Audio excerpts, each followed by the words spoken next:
Hey Earthlings! Hello everybody. Do you like my hat? This is the video number 7 out of 8 of spiritual ego traps that people fall into. And it's related to my hat. Yeah. There's so many conspiracy theories. Some of them proven to be true while they were neglected in the mainstream media for so long. But here in this video we're going to talk about the attitude that some people have in regard of conspiracy theory and how this actually creates separation in society and how make people disconnect from each other. Right. This is the person who has woken up to the fact that things are not as they seem in our society. That the things that we're being told are oftentimes the opposite of truth.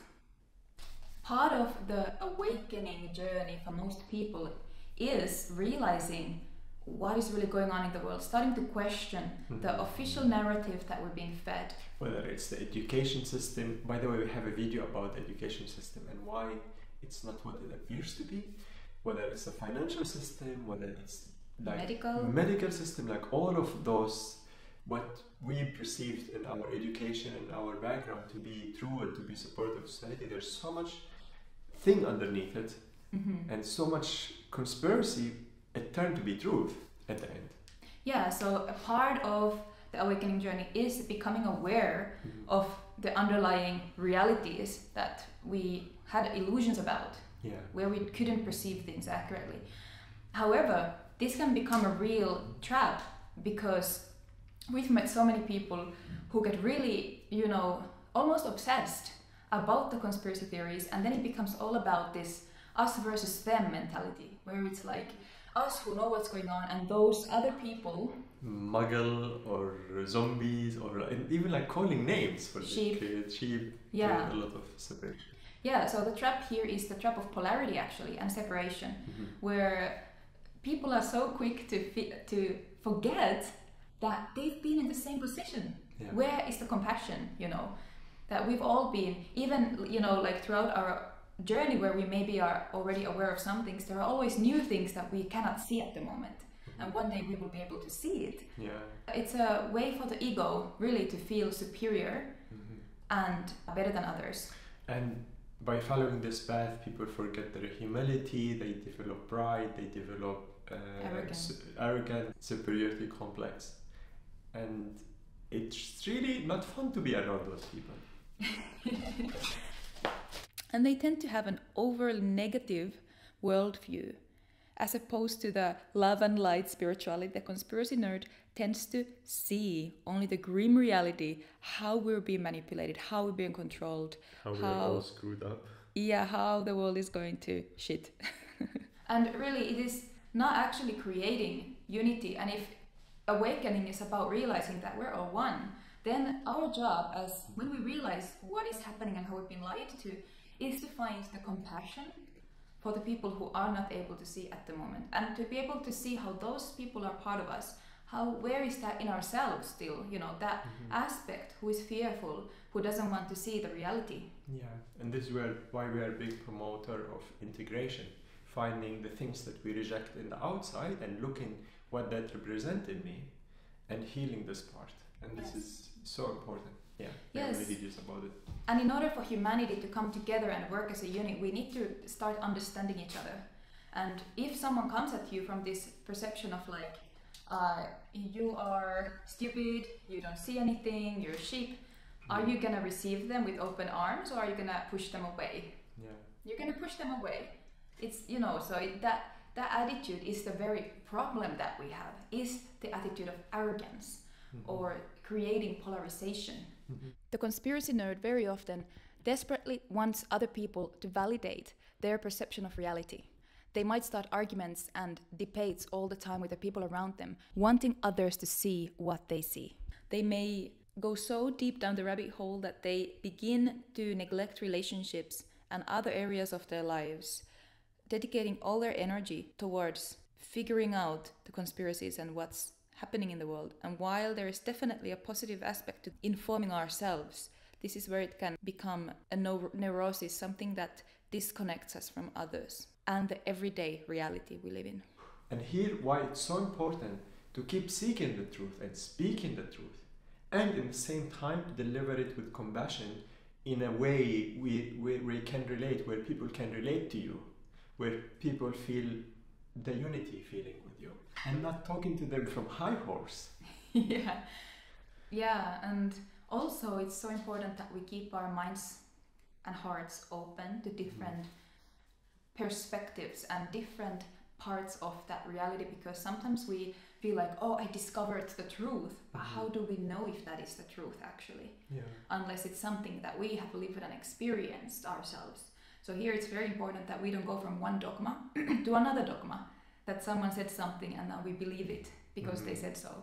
And this is a lot about like when you, even when it's a lot of research that you might find online, to understand that, okay, this is still not my direct experience. I'm still relying on other people's, trusting others people's experience. Exactly, what they are saying.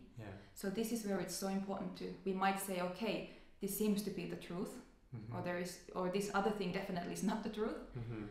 But to keep an open heart and mind to that sometimes people who don't agree with us are reflecting a piece of the bigger picture, that is meant to expand us, to include more, to being able to encompass more with our perspective and understanding. Well said. So why this trap is present in some people more than others, and what's the reason behind it?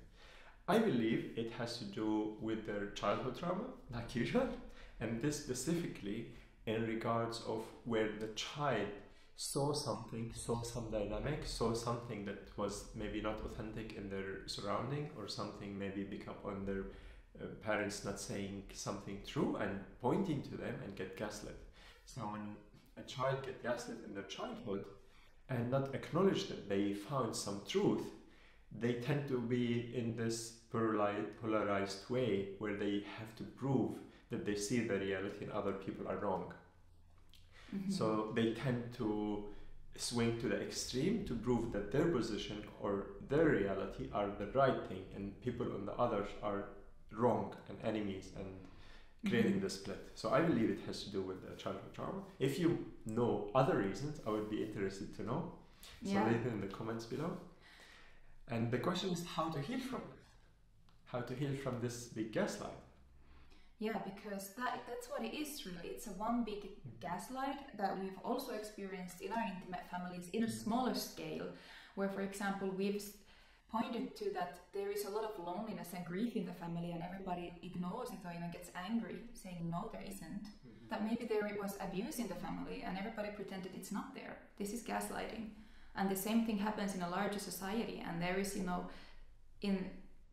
once we are at the point where we can see the gaslight, we're able to witness it, but we haven't healed the pain of that, we begin to fight. That's when we are fighting the gaslighting. Instead of, what we need to do is go in and face the pain of being totally alone in our own perception and owning that, not giving it up either, but to say, you know what? That might require facing the anger inside of us, but also the pain and the sadness of being misunderstood, unseen, totally alone. And it doesn't mean accepting that as our constant reality, but it's really about processing the pain of that was the case in our past, at least. And only then, when we are able to process it within, we can have more healthy and loving relationship to the outside. So this is our invitation for you.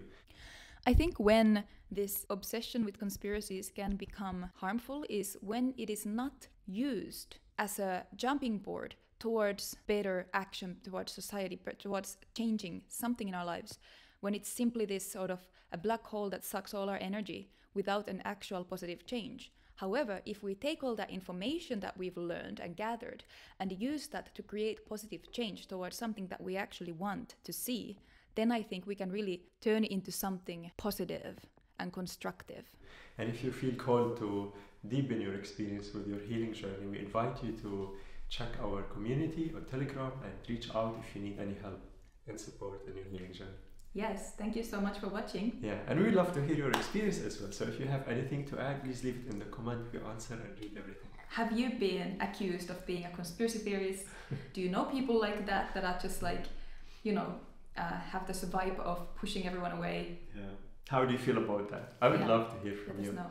And see you in the next one. Yes, bye bye. Ciao. Yes, what the fuck?